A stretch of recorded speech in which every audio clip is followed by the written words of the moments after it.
To turn on a second space on Poco M8, open the settings and scroll all the way down. Next, open the additional settings. Right now we have to go for a second space. And now you have to just click here to turn on a second space. Wait for the creating process. It will take around a few moments, and what it does basically is gonna create like second phone. It will look like you have two different phones. So now when you click continue, we can use the option to switch between those spaces. In my case, I would like to switch by using a shortcut. I don't need any password. So I'm gonna skip this.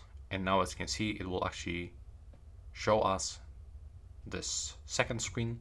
So we can customize this like you want. For example, you can set a work profile here. And the first space you can treat like your personal. And now, as you can see, that's how it actually looks.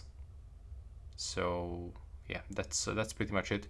If you want to switch into that normal space, so you can just go here into the settings, scroll all the way down, open the additional settings, open the second space, and right now, we can actually find it in the home screen. Yeah, there's the switch. I just forgot about this one.